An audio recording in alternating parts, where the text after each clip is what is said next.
I wanted to remind everybody really quickly before we kick this off, this is an i6 Green Challenge program. We're here to talk about crowdfunding and to talk with David Levine, CEO of Geostellar, and Gregg Semler, CEO of Lucid Energy. And I did want to let everybody know that this meeting is being recorded. So thank you again, and without further ado, I'll go ahead and pass the mic to David. David, thank you for joining us. So David Levine, I'm the founder and CEO of Geostellar. We're a solar energy marketplace. We raised $1 million in 30 days between about February 1st and the end of April of this year. And we did it with 4 primary hooks, which are a solid product, a fair price for the stock offering, our own promotion, and really having the right targeted audience of prospects for our stock offering. So in terms of the product, before we went to the market with our crowdfunding campaign, we had a really solid, really baked product so that anybody who looked at it would immediately recognize it. We decided not to go to market with a story or a concept, but just wanted to do it with something that was really solid. The way we were able to do that is what was kind of unusual about the equity crowdfunding is that we had previously raised quite a bit of money. And we went to our investors and said that if we raised a small amount of money, we would have to do it at a low valuation, which would crush all of us as employees because the early investors had preferred stock. And somehow we were able to convince them to, in order to do this campaign, to reset all the previous shares to common stock from preferred stock, which gave us a flat playing field in which we could then raise capital on top of it. So we went to market with this web and mobile solar energy marketplace. Behind it, we had a very deep proprietary technology. So we were doing these simulations of each individual rooftop. We had produced about 50 million properties around the United States at 1 meter resolution so that when the homeowner or the customer I'm seeing a question. It's cool. So there are questions here that come in. So the question was how much we raised before doing the equity crowdfunding campaign. So back in April 2011, April 2011, we raised $2 million. And that all started with, $10, $15, $20,000 at a time. I mean, we really just tin cupped all over the place, which is the same thing I'm going to recommend when you do the equity crowdfunding campaign. So we went to my kid's orthodontist and relatives and, anybody we knew who could at least conceivably come up with a small amount of money. And then finally, we got a large angel fund in for $1 million, which closed the whole thing out at $2 million.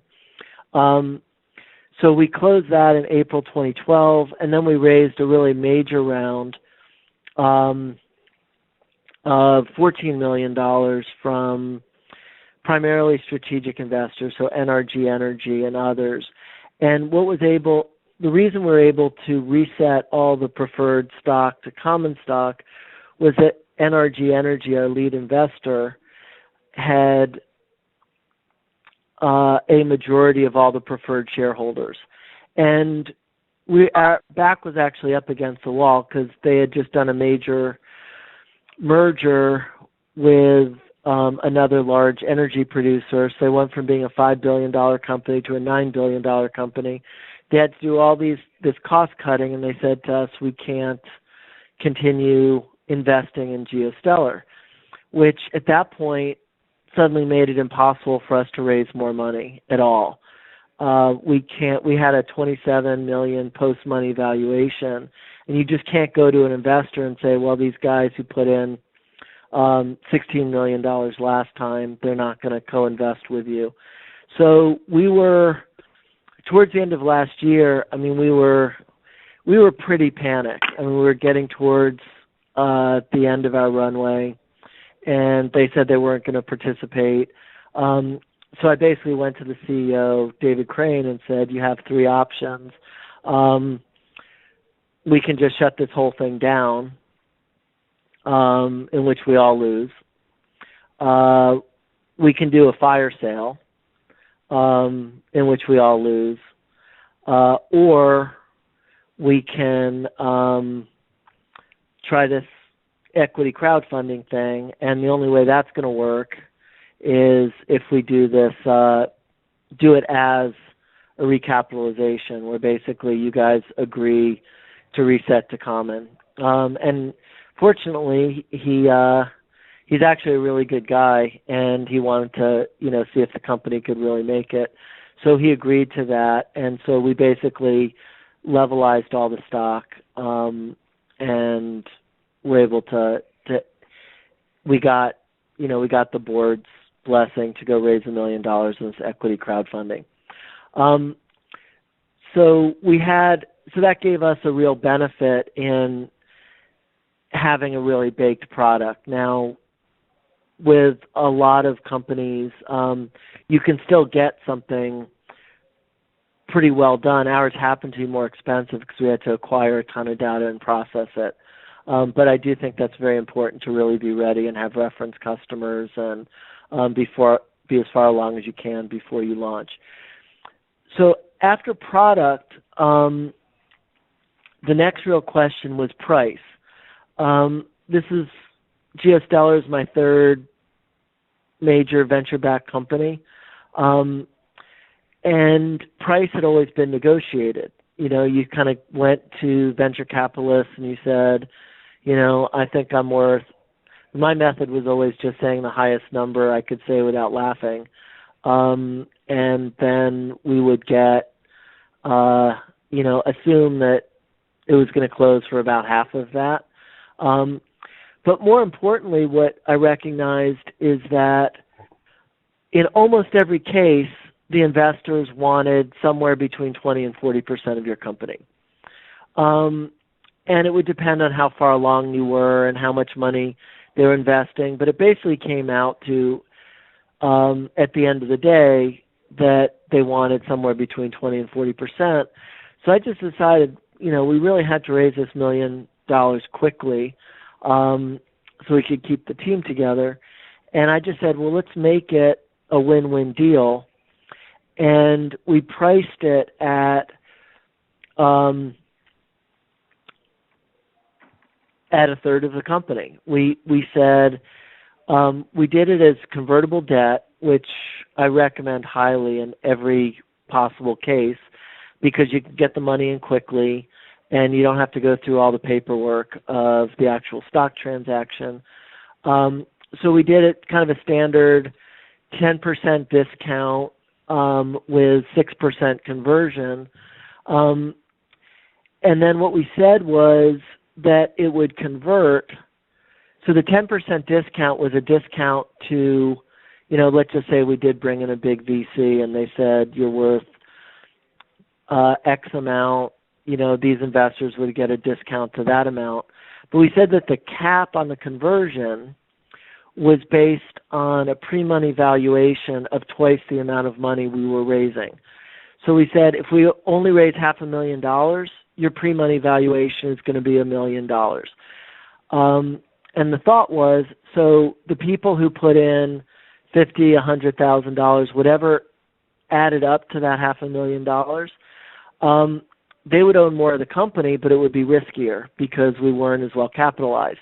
If we raised $750,000, the pre-money valuation would be $1.5 million. So again, they would get a third of the company.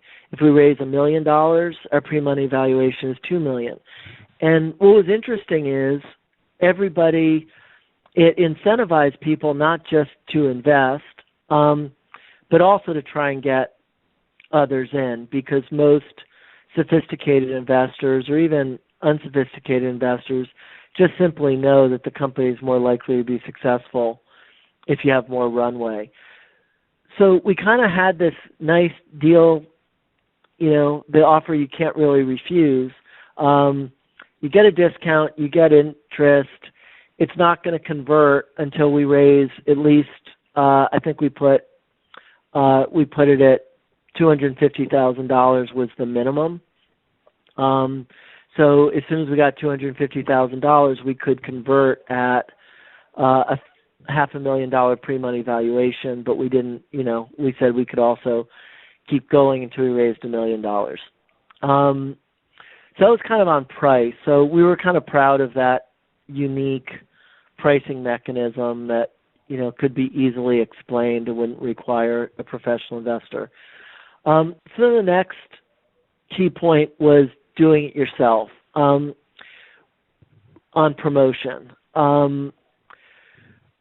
We went with Return on Change as a crowd investing site, just because I knew somebody who was on the board of advisors and they were focused on clean, green, socially positive. We didn't know much about crowd investing. They had this broker-dealer behind them. So it seemed reasonably safe. But over the 3 months, they brought not one single opportunity to us. Every single person who invested was one that we grabbed by the collar, sat in front of their computer, and forced them to push the button. So there were some we actually found on Angel List, and we said, go and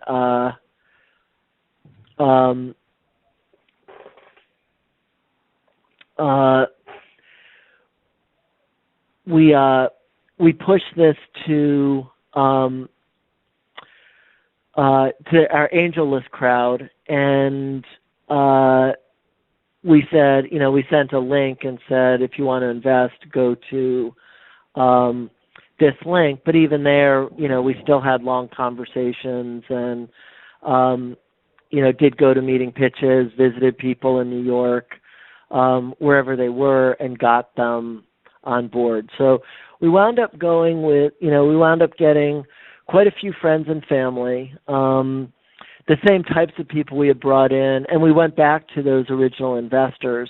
One thing that we did that was really important is we made sure our original investors were happy, and got as many of those original angels to recommend this to their relatives and friends and family.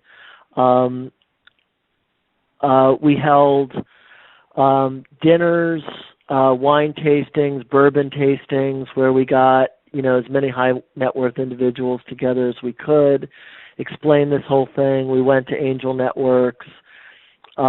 We did extensive PR, social media. We just made as much noise as possible, and created this buzz around the whole deal. But the buzz didn't really matter as much as just the direct face-to-face selling. It was calling someone I knew, a previous investor in California, saying, who do you know, and getting an introduction, and then calling them. So it was really all face-to-face pitching, and the website was really just wound up, a button for them to push. But really don't expect the crowd investing sites to really, really help you. And then the last key point, the thing that really drove this over the top and got it from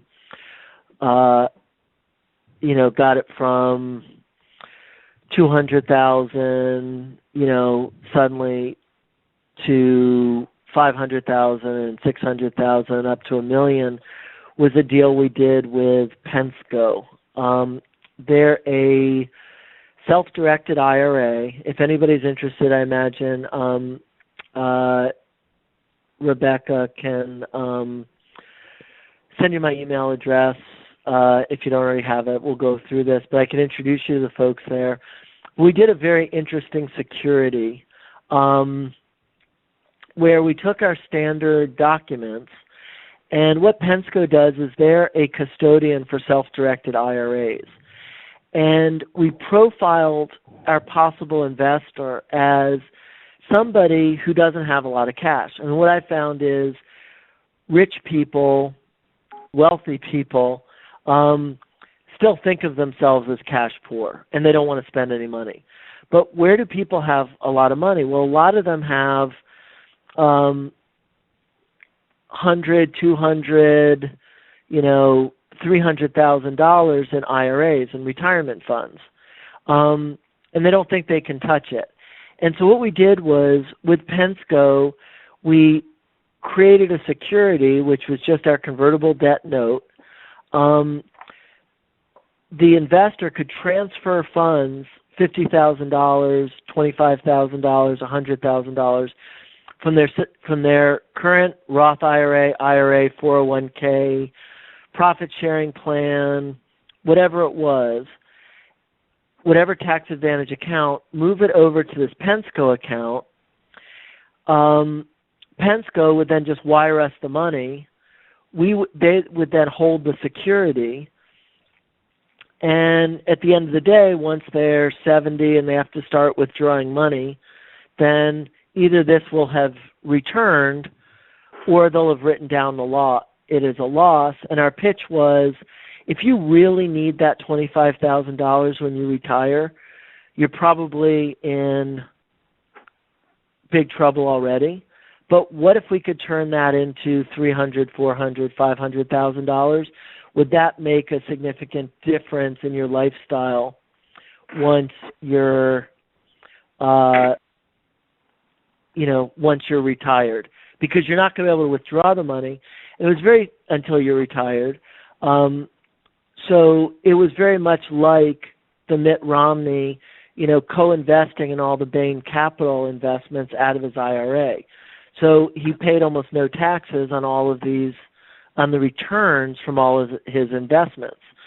And so it was a little trick. We actually got one of our first investors said this to us. They said, I use my IRA to invest in real estate, minerals, and other alternative assets. I should be able to invest in Geostellar. And we were like, wow, if you could do that, that opens up a huge market. So that's kind of our final trick. I don't want to eat into Gregg's time, but to me that was probably the most important one. The one that really tilted it over is to be able to say to all these qualified investors, and to qualify, I think it's $250,000 in household income for the previous each year for the previous 2 years, with the expectation of $250,000 going forward, or a total net worth minus your primary residence of $1 million. So a lot of people didn't know if they could qualify. They were kind of on the borderline, and I said, well, let's take a look at your taxes. We got it through, but the most important thing was that they wanted to do an investment like this because they haven't been able to play, and it suddenly gave them $50,000, $100,000 to play with in this market. So I apologize you weren't able to see the slides. I'll send those over to Rebecca, and she can circulate them. Okay, David, this is fantastic information. Thank you so much. I know there are probably lots of questions. So since we're short on time, we need to go ahead and get Gregg up to bat here.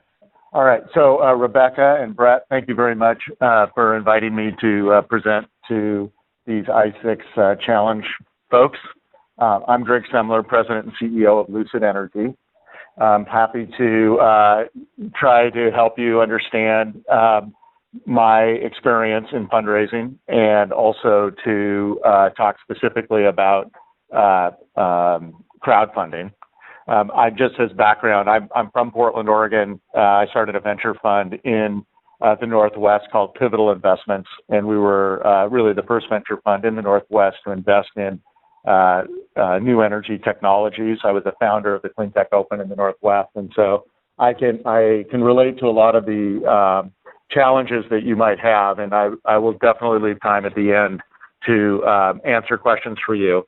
But what I really wanted to cover was my experience in fundraising, especially I've spent the last 30 years fundraising. I'm still in the middle of fundraising for Lucid Energy, and so I look forward to hopefully a healthy conversation.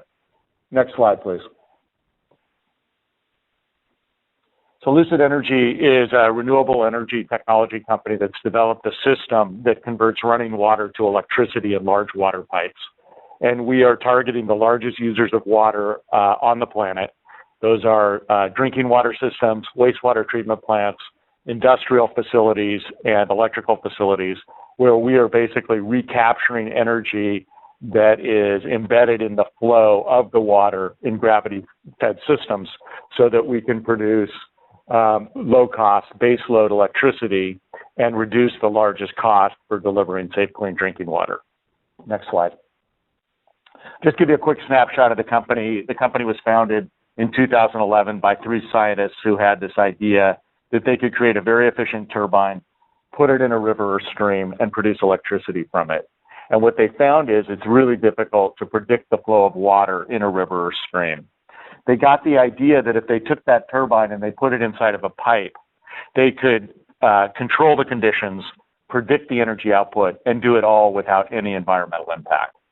They took that idea to the CEO of a Northwest company called Northwest Pipe, who's the largest manufacturer of water pipe in the United States, and he loved the idea. And so for the last 4 or 5 years, we have co-developed our system with Northwest Pipe, and we call our system the Lucid Pipe Power System. We did a study with a prestigious energy and water consulting firm who sized our market at about $5 to $6 billion in the U.S. and about 3 to 4 times larger than that outside the U.S. We have a system up and running in Riverside, California, about an hour and a half east of Los Angeles. We have a system up and halfway through and going to be online in October in Portland. We have commitments in Haifa, Israel, San Antonio, Texas. We're really close on Boston with large opportunities in Las Vegas and Connecticut coming up. We also have a very aggressive patent strategy. We see this opportunity as global, and that generally we think that we're going to end up as a product line for a very large energy or water infrastructure company. And so patents are really important. We have 2 patents which have issued, one in May of 2011, another one in January of 2013, and then we've had a number of office actions internationally. We have completed our Series A. It took us a long time to do it, but we closed on $7.2 million in 2014. And it's really a combination of corporate investors like Northwest Pipe, VCs. We have 3 small VCs, one from New York called Star Energy, one from California called Harborton Fund, and then our crowd is our crowd sharing VC from Israel, and then a bunch of high net worth individuals. Next slide. So what I thought I'd just quickly run through, the lessons that I've learned recently in fundraising, and hopefully that they're instructive. Basically, the first thing I would do is try to get customer validation for the product. That in today's market environment, venture capitalists are really wanting to see customer traction. They want to see a path to revenue. They don't want to invest in research projects. You need to have 3 or 4 or 5 customers that you either have memo of understandings with, people that they can call on the phone and talk about how excited they are about your technology, or projects or sales actually happening. It's really, really the most important thing. Yeah. Can you hear me? Okay. Investors are much savvier than entrepreneurs. So I don't know how many of you are 2nd time or 3rd time or 4th time serial entrepreneurs, but Can you hear me? I think we're good. It might be just some noise on the line. Oh, okay. Yeah. Okay, sorry. So, you know, entrepreneurs are not as savvy as investors when it comes to fundraising and structuring deals. And you just have to understand that. And I think it's really critical to surround yourself with as many advisors advisors like lawyers, accountants, friends who are CEO entrepreneurs who have been through the fundraising cycle, because we work so hard, we all work so hard, and we just don't understand a lot of the terms that VCs put in these agreements, and they do have implications going down the road. So just protect yourself. Get a good attorney. Attorneys are great at making intros to other investors and other attorneys. I found that they're the best source, really, of networking. If you're in the Bay Area, the attorneys are awesome because they know all the VCs on Sand Hill Road. And they really help with term sheet negotiations. It's definitely worth having an attorney that has done financings before and that likes working with entrepreneurs and people that, you know, are scraping and need, you know, responsiveness. Have a package ready and prepared to move forward. So have a series of documents, a 2-pager, business plan, a PowerPoint, just stuff that you can keep sending to the investors, because it's really a long process. It's getting longer, and you have to have a reason to keep communicating with the investors in today's environment. It's really a numbers game. You have to talk to hundreds of investors if you want to raise a few $1 million. I mean, just talk to as many people as you can. Ideally, you do it in person if it's possible, and because creating those relationships is crucial.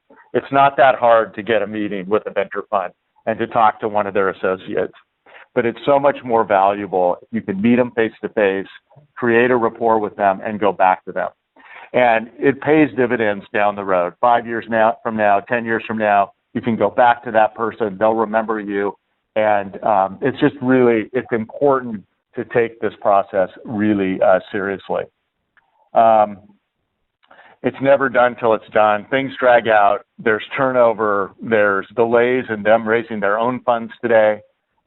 Things just are not as predictable as they used to be.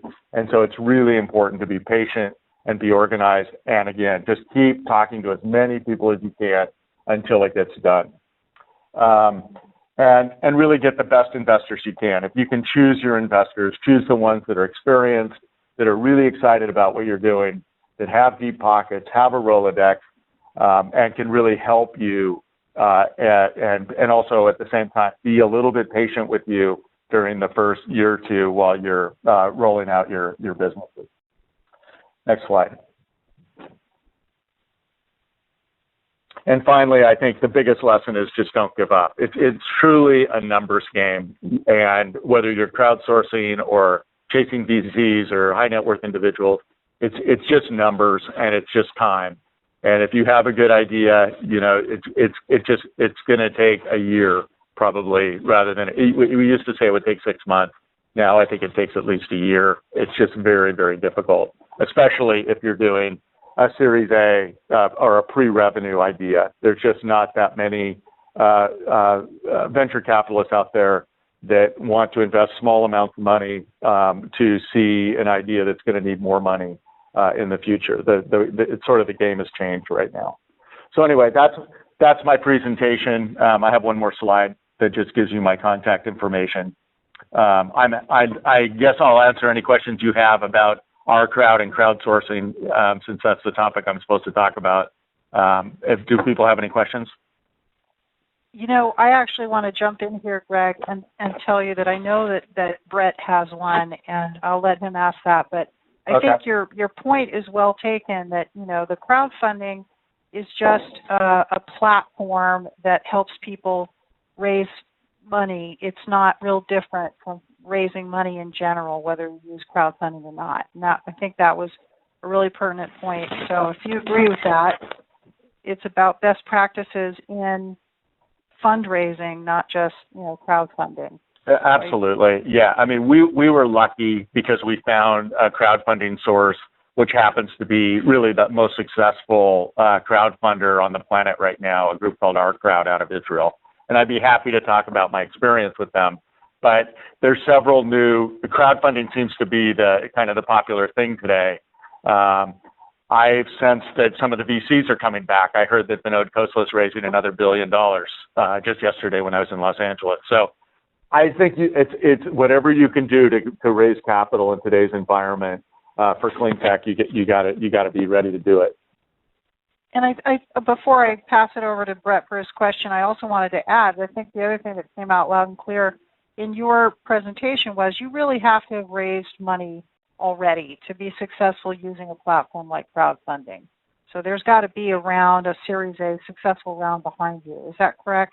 Not necessarily, because depending on the crowdfunding site that you go to, it is a lot of angel investors, guys that want to invest, $25,000 at a time or $50,000 at a time, and they're willing to just invest in ideas.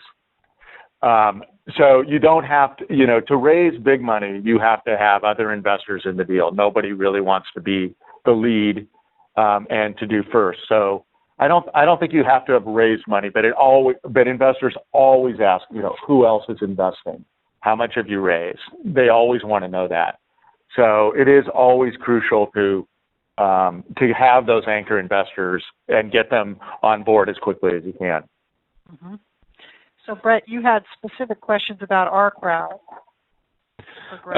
Well, I think you kind of launched into that direction. Most of the the audience that we have online here is interested in how they would go about approaching the crowdfunding. There's a bunch of players out there, and you've got Our Crowd in your network. What would be your reasons for choosing Our Crowd or looking to another crowdfunding site if you were at the same kind of stage where you've got a proven product and customer? Yeah, and I want to interject really quickly also, Gregg, you have a capital-intensive product that's, correct me if I'm wrong, when you started raising money, it was pre-commercialization, right? Yes. So it's very similar to some of the companies on the call, and that was one thing that I think, depending on the kind of company and the kind of product, that would really help make a difference on what crowdfunding site you would work with, right? Right. And the landscape is changing. So like anything, you need to find investors that are interested in whatever your company is doing. In our particular case, I didn't go out looking for crowdfunding, and so I'm not really an expert on crowdfunding. I can just talk about our experience. So I met this guy, John Medved, who is a very prolific entrepreneur and venture capitalist in Israel. And he got this idea that what he wanted to do was disrupt the venture capital model, that he saw certain things in the venture capital model which could be disrupted through taking everything online and reducing fees and just creating a global network really for deal flow. And then because he's an older guy and he's been in the venture game for a long time, he decided to leverage his network to create a crowdfunding site. And so he went to his network around the world and created a website. And you can go to ourcrowd.com. They basically have, I think, they've invested about $60 million in the last year in, say, 70 companies. And so it just turned out that Israelis are really concerned about energy and water. And he was from Israel, and he just loved what we were doing. And he ended up, the first day we met, he said, "I'm going to invest in your company," and that's before Our Crowd was even an idea. So, but what's great so you have to find the right, just like any investor, any venture capital group, any corporate, any high net worth individual, they're going to only invest in stuff that they like or that they know, or they like you, but you can't raise that much money just on people that like you. So you have to dig a little deeper, find funds that are investing in your space, whether it's solar or wind or hydro or, buildings, whatever it is, you have to find a link that these guys really like and understand what you're doing. You're not going to be able to just get people off the street to invest. So in the case of our crowd, they created this global network, really of very high net worth individuals, entrepreneurs that were interested in all kinds of different technology, because I'm sure they have a couple thousand investors in their network. And maybe 30 of them or 40 of them were interested in Lucid. So, what they do is they basically syndicate deals. So they act essentially like a lead investor. They go through the due diligence. They send out packages to all their investors. They promote Lucid Energy on their website to their network. And then what they do is they happen to invest some of their own capital so that they can say, well, we're investing in all of our companies too. And then they go out to this series of angels that they have control over and say, here's our deal of the week. Are you interested in investing? And then there can be additional due diligence calls. And you end up a little bit, not quite as bad as what David was describing. But you go on the road, maybe you go to Los Angeles and meet with 4 or 5 guys and you have a dinner party or, you have to still work it. They're angels and you still have to work it. You have to develop that relationship. But in the case of our crowd, they're aggregating the capital. And then what they did was they aggregated for us 1.6 million. Before that, they got a board seat. So they're very actively involved with us, which has been very helpful, because with their global network, it's really opened up doors for us in international markets that otherwise we wouldn't have gotten into. Oh, yeah. And was it publicly advertised fundraising in the U.S.? If I read between your question, they have to be and are very careful about how they promote their companies in the U.S. because of the SEC rules around solicitation. Mm-hmm. So generally, they don't promote or advertise that they're raising money for companies. But the other thing I would tell you, one of the good things that came out of it was originally their idea was they were going to charge companies like investment banks do to raise capital. So they said, we'll raise $1.5 million for you, Gregg, and we'll charge you 4%. But when they went to their lawyers, it turned out that they couldn't do that. That was not acceptable to the SEC, given their broker-dealer arrangement. So they charged fees to the investors.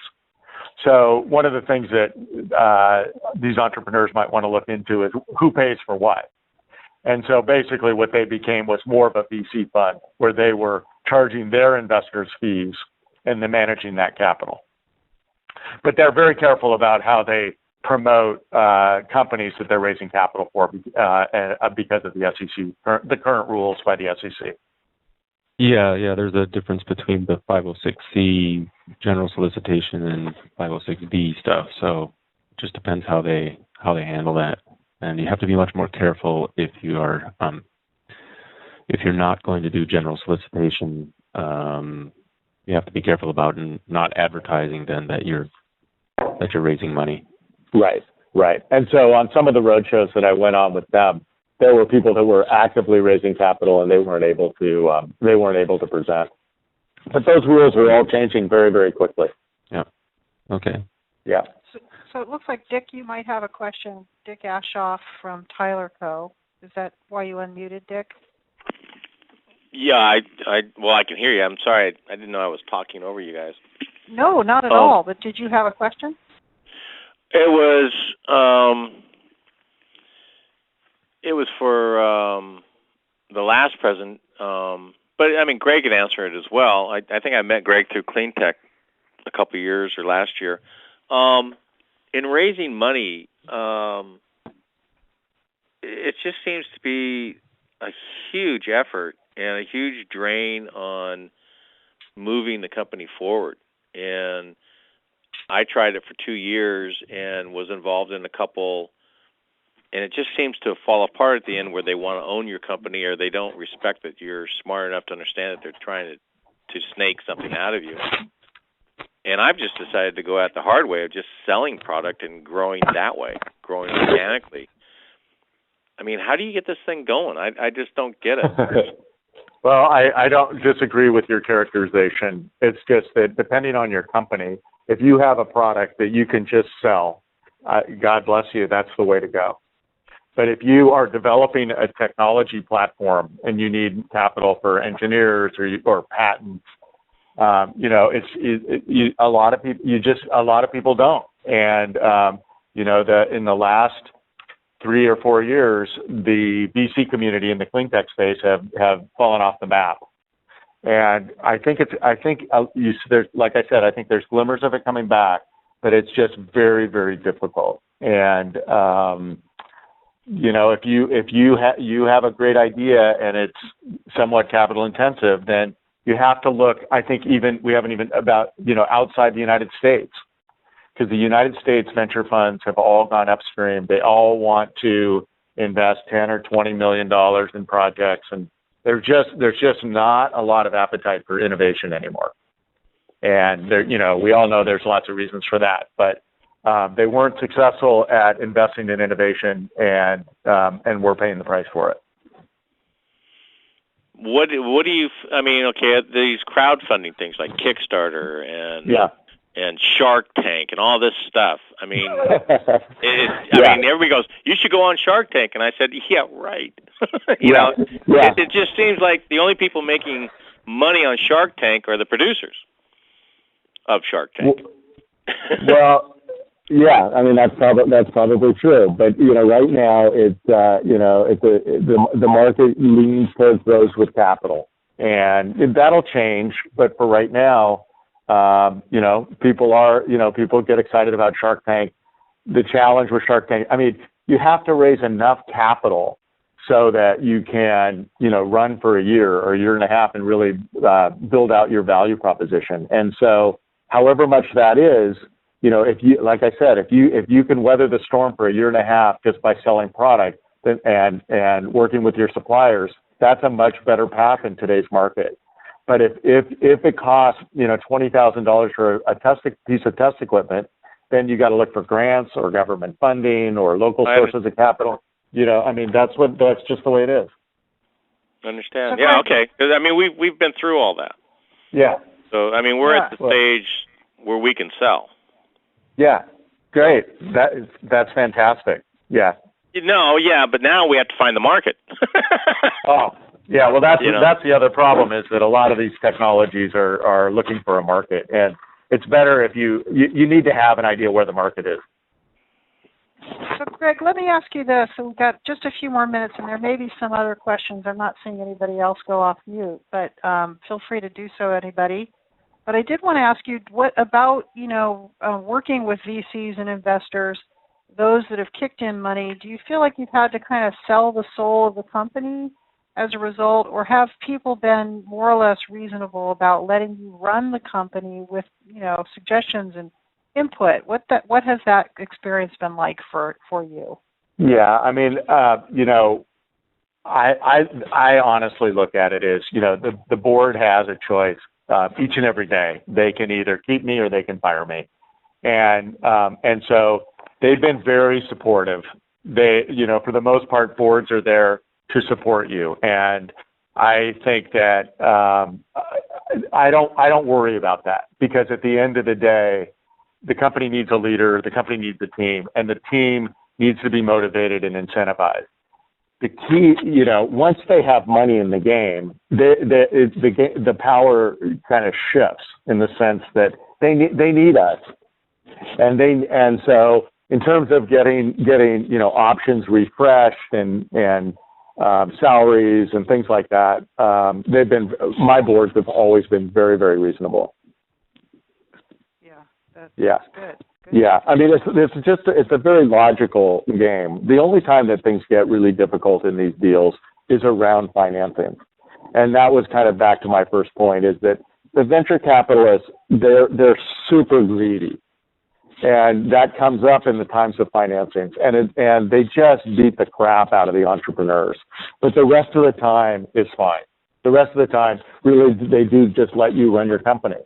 But then when cash gets tight and they have to write another check, the greed comes out again. But they have to motivate you and incentivize you. Otherwise, they're going to lose all their money. Yeah, good point.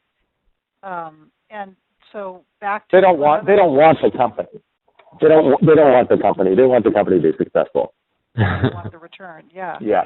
Do you see them like seeking out a certain kind of exit strategy where this company's actually going to get sold or merged, or is there some sort of insight there? Can you bank on having a company for many years to come if you seek venture capital? Absolutely. I mean, I think the venture capitalists realize, depending on the stage of the company, like a company like ours, is 5 to 7 years. So unfortunately, it's not forever. I mean, they need a liquidity event in order to get their returns, but they know that it's 5 to 7 years. And it's just not, if you're in the innovation business or the energy business and you're a venture capitalist or an investor, it's not like a Facebook app. It's not going to get flipped overnight to Apple or to Google. It's going to take some time. So, yeah, absolutely. Absolutely. The guys that are in the space recognize that it doesn't happen overnight. Did that have to be a clear part of your pitch when seeking funding, the exit strategy, and what kind of liquidity event you would be looking to in 5 to 7 years? It really is not as emphasized as people who consult about business plans and things like that are. It doesn't come up that much. It's not the critical thing.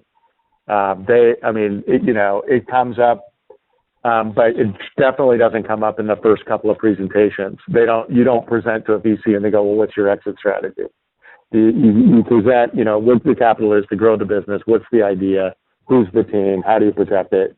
They don't say, well, how are you going to get rid of it? It just doesn't happen that way. At some point when they're writing their memorandum to their partners, they might say, what are your thoughts about an exit strategy? And then you just, and so I think it's overly emphasized with sort of seed round, new entrepreneurs. It just doesn't come up that much with seasoned entrepreneurs or investors. Okay, good. Well, I know we're getting toward the end of our time here. We've got 1 minute left, and that's probably not a lot of time for anybody to ask a question. So I wanted to ask you in closing, are you open to getting some questions from the audience members via email if they come up at a future date? Sure, I love helping fellow entrepreneurs. I think we have the hardest job, and anything I can do to help is what I'm here for. I think I had just one last one, Rebecca, if you don't mind, Greg. Yeah, Greg has time. So I'm contrasting, trying to give some advice and study the problem of going after fundraising efforts in all of these crowdfunding options that are out there. So how would you contrast, for a company that's clean tech and high capital intensity, approaching the crowdfunds that have more of a VC flavor? They're probably VCs that have moved online, like our crowd. There are a number of those, like Micro Ventures in our crowd, maybe Rock Post or some of these others circle up. And then there are ones like AngelList or Crowdfunder or Return on Change, who are basically just setting up a site, and it's kind of like a Kickstarter but for equity. It sounds like there's less of a match for a company of your profile in those kind of more open crowdfunding sites compared to the kind of VC/crowdfunding. That's what I think. I mean, even if you look at the Northwest Energy Angels, what do they really invest in? They invest in software. So, I think the ones that are more VC minded tend to be a little bit more sophisticated, and I think a little bit less kind of oriented the way David was talking, where you have to do all of the work, and it's just sort of a site that you list your company on. There's one called Mission Markets that's actually very active as well. They act a little bit more like an investment banker. But yeah, I think the whole model is changing. There's a lot of people trying to figure out how to get capital into the space. It's a tough question that you're asking. I just don't think there's a silver bullet. I think you have to, find out as much as you can, network, get introductions. I think just, firing an executive summary to a venture fund is a waste of time. So I know that didn't really answer your question, but I think, you need to find groups that are really still interested in clean tech. Yeah, so more feeling around and feeling and finding your spot rather than, assuming you have the answer beforehand. Yeah. Yeah, recognizing what stage you're at in the fundraising process. It's clear if you're Series A and you're talking to angels, wherever you're at, that's going to dictate what kind of crowdfunding platform you may be seeking. Yeah. Assistance from. Definitely, and look at the blogs about where people are raising capital, who are the active investors, and that sort of thing. Yeah, that's key. Well, thank you so much, Gregg. I appreciate it. Everybody has Gregg. They've got your email address on the screen here, so feel free to shoot Gregg an email, as he said. And thank you again, everybody, for joining us today. We appreciate your time. Yeah, thanks, Rebecca. Hopefully, it was helpful.